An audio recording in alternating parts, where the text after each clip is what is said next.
people don't understand, like I mentioned, when you arouse yourself with these things, you're opening yourself up to a whole nother world that people don't understand. And as you mentioned, the musicians playing with the Ouija board, people don't know what these people are doing behind the scenes. There's a reason these women and these people are screaming in the crowd for them. Many people are utilizing the assistance of the jinn to assist them in their performances and everything. People don't realize these things. This is a whole nother reality, especially many of the Muslims are very ignorant towards this fact. They don't understand that this is a whole nother element. It's just not something that's, friendly and things like this. No, you are inviting these things into your home on a deeper level. As some scholars refer to music, they refer to it as the Quran of Shaitan, Satan's Quran.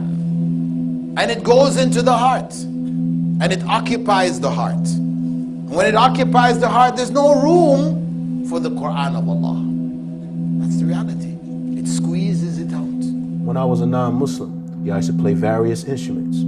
I can tell you that it literally felt like I was under possession. I would do things that I was not able to do. I would play things that I was not able to play normally.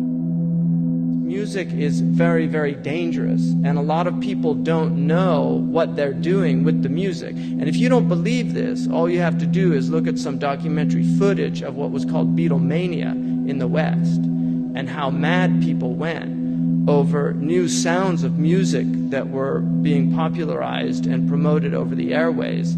And rock and roll had a massive impact on people.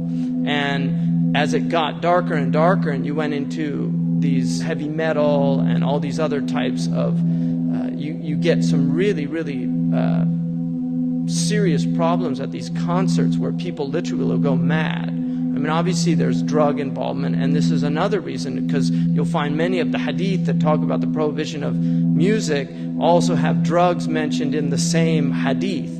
There's so much corruption in this music industry, and there's so many things that happen behind the scenes that is very wild when it actually comes to light. And this is why you have people like Ibn Qayyim al-Jawziyya, one of the scholars of the past.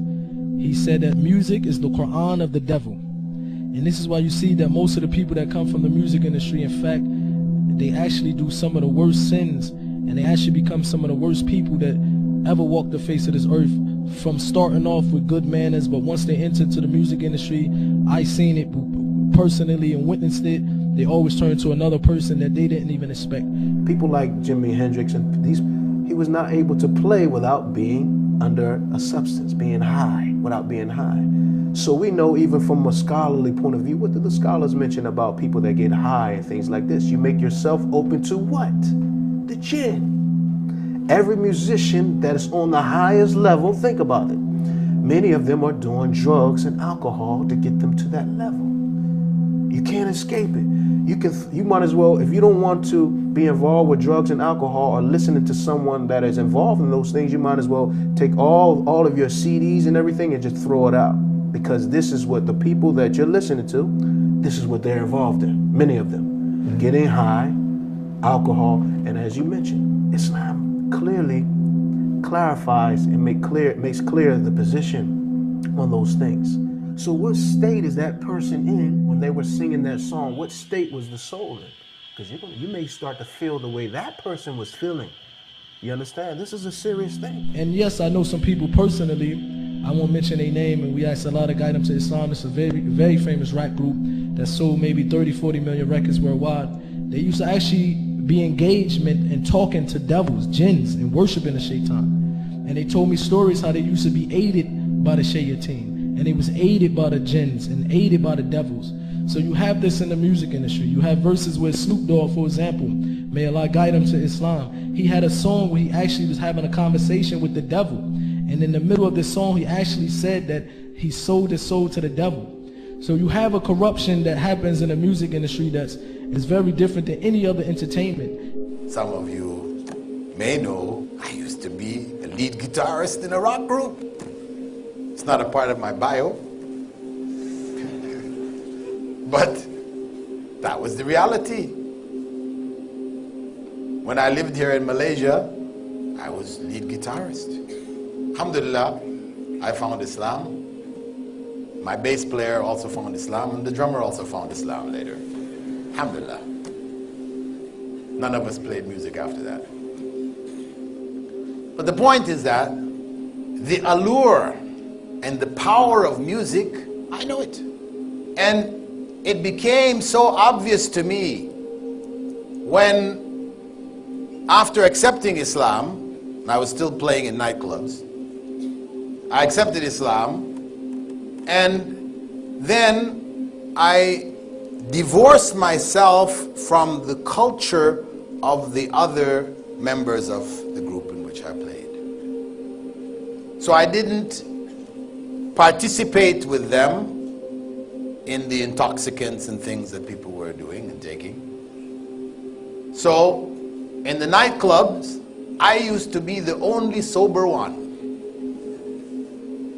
I'm there playing away and people are dancing, and you know, I just looked at this and I could see that this was so devilish. You know, when Allah speaks about, you know, how shaitan prods the people, يَعُزُّهُمْ أَزَّا, you know, that's exactly what was going on. You know, I could see it. It was clear. Clear. This power that music has over people, where people end up loving it more than they love the Quran. This is يُحِبُّونَهُ كَحُبِّ اللَّهِ. If you take a look at music, and I know there are very few scholars, you know, of late who are saying no, there's nothing wrong and so on. But even those, and I want to clarify something to start with. The truth is, even if we look at some of the scholars who might have said that, okay, you know what, music, there is certain, you know, it's permissible. They are not talking about the beat of today. Today's beat is definitely excluded. There is no scholar on earth, Muslim scholar, that allows you to listen to Beyonce and Madonna and Michael Jackson and those. That is completely out, because number one, it's dirty, it's filthy, the lyrics are horrible, terrible. They encourage you to move your body and to shake your thing, as they say. May Allah forgive us, really. You move your body, you are sexually hyped up. It moves you to a point and a peak where the dirtiness of this music industry has got to such a degree that the Christians and the Jews who are following are also saying it's prohibited, not just the Muslims. I think nowadays music is probably one of the easiest means to lose your moral sense. Music is audio pornography today. That's what it is. It's explicit. It's shameless, it's vulgar, it takes your sense of humanity away from you, it makes you look at women as objects, worse than animals. And these people are talking about women like they're talking about, you know, an animal, really.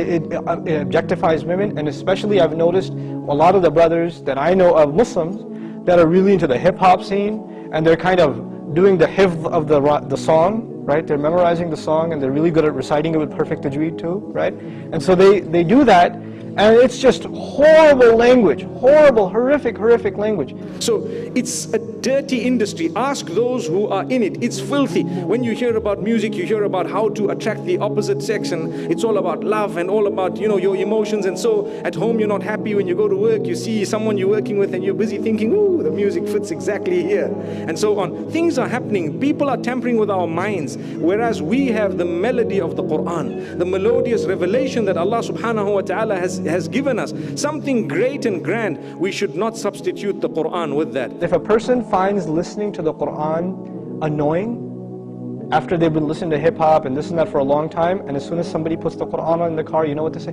Oh man, turn that off, man, I don't want to, I just want to talk. And they immediately, they get a little annoyed when they hear the Quran. That actually means the shayateen have taken over, and they're constantly making waswasa to this person. Because what do the shayateen hate the most? They hate the Quran. They hate the word of Allah. They flee. It hurts them. So you know what they do? Because this person has let the shayateen, the devils, into his heart, they start pinching at his heart when he hears Quran, and he says, I don't want to hear this. Right? It's like surgery. It's like pulling a tooth for this person. When you try to give this person a reminder from Allah's word, they get annoyed by it, like agitated, like an allergic reaction. Why? Because they've let the shayateen in. To let them out, the first thing you got to do is stop supplying them with fuel. This is fuel.